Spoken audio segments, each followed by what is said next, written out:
Before we begin, I wanted to offer a content warning. This episode discusses childhood trauma, abuse, shame, and healing. Please take care of yourself while listening. Pause if you need to, come back later if you need to. Your well being matters. Welcome to Out of Freeze. I'm Christopher Allcorn. Today is one of the most personal episodes I've recorded. Over the past several months, we've talked about trauma, grief, shame, loneliness, freeze, hypervigilance, and healing. But today, I wanted to talk about something that sits underneath all of those conversations. I want to talk about a little boy.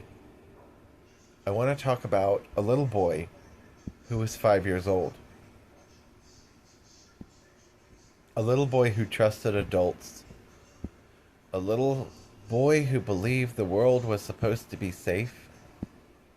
And a little boy whose sense of safety changed. This is not every detail of my story right now. This is not every memory. But it's an honest glimpse into one of the experiences that shaped my life. Before any of this happened, I was just a kid. I liked attention. I liked making people laugh. I liked feeling included. I liked feeling special. I liked being noticed. I liked being around people. I was curious about the world. And like most children, I assumed adults knew what they were doing. I assumed adults told the truth. I assumed adults protected children. I assumed if any adult was kind to me, then I was safe with them. Because that's how children think. Children are not supposed to spend their lives evaluating threats. Children are supposed to play. They're supposed to explore. They're supposed to feel safe enough to simply be children. And that's who I was. A child. Nothing more, nothing less. One thing people don't always understand about childhood trauma is it rarely arrives with a clear explanation. Children don't always understand what's happening. They don't have adult language. They don't have adult perspective. They don't have adult understanding. What they often have is confusion. And that's what I remember most. Confusion. Not understanding why certain things felt uncomfortable. Not understanding why I suddenly felt different. Not understanding why things should have felt safe. That no longer felt safe anymore. Trying to make sense of experiences that were far too complicated for a 5-year-old mind. I remember feeling confused. I remember feeling alone. I remember carrying questions I couldn't answer. And because I was a child, I didn't know what to do with those questions. So I carried them. I think one of the most tragic things about childhood trauma is that children often absorb responsibility that never belonged to them. Children naturally assume, maybe it's me. Maybe I did something wrong. Maybe I caused this. Maybe I should have known better. Maybe I should have stopped it. And that's heartbreaking, because no child should have to carry those thoughts. Yet many of us do. I know I did. Not immediately, but over time, the confusion slowly became shame. And shame has a way of spreading into everything. It affects how you see yourself, how you see your body, how you see relationships, how you see the world. And before long, you're carrying burdens that never belonged to you in the first place. For many survivors, the abuse is not only part of the story, The silence becomes another part. The loneliness becomes another part. The isolation becomes another part. I didn't suddenly become someone who could explain what happened. I became someone who carried it quietly, internally for years. And honestly, I think many survivors understand that. The experience ends, but the silence remains. The questions remain. The shame remains. The fear, that remains too. And eventually, those things become normal.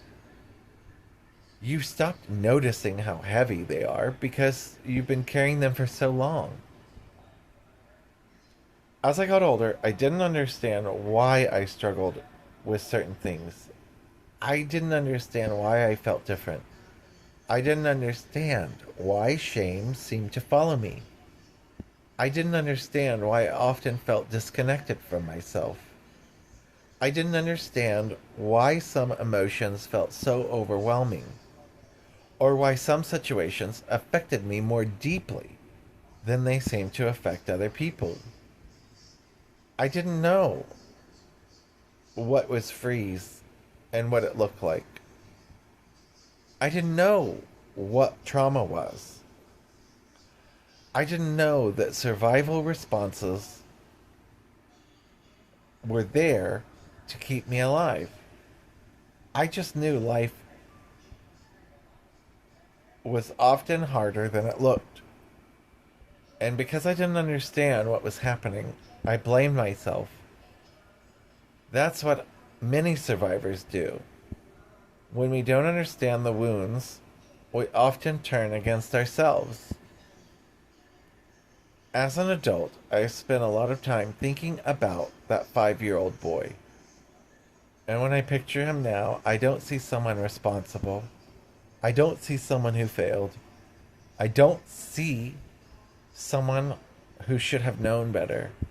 I see a child who deserved safety, a child who deserved protection, a child who deserved adults who acted like adults, a child who deserved honesty, a child who deserved care.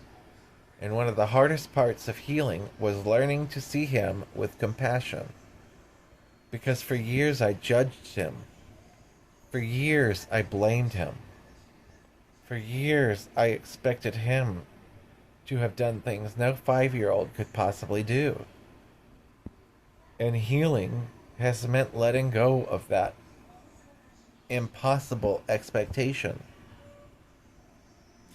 And if something happened to you when you were young, if someone violated your trust, if someone made you carry burdens no child should ever carry, I want you to hear me clearly.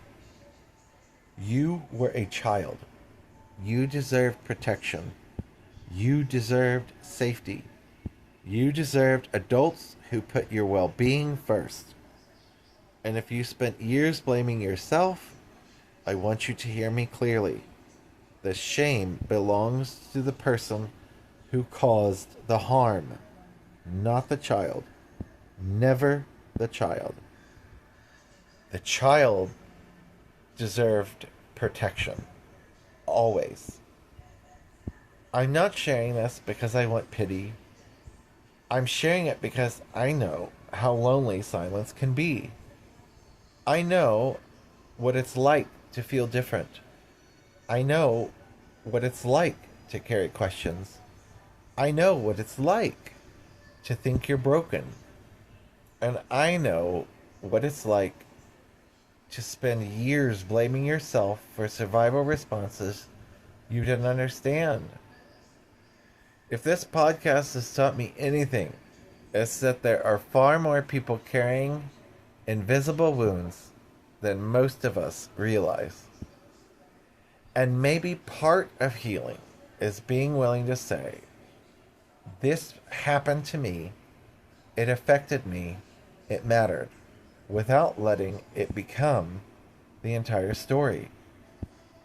For a long time, I thought my story was defined by what happened. Now I think my story is defined by what happened next. Surviving, learning, growing, understanding, healing, and continuing to move forward. The little boy in this story deserved safety, and so did every other child who has ever been hurt. If that's part of your story too, I hope you know you're not alone. And I hope you know that healing doesn't begin with perfection. It begins with compassion. This has been Out of Freeze. The opposite of freeze is flow. Tiny movements, big change. Thank you for watching. I'll see you next time, friends.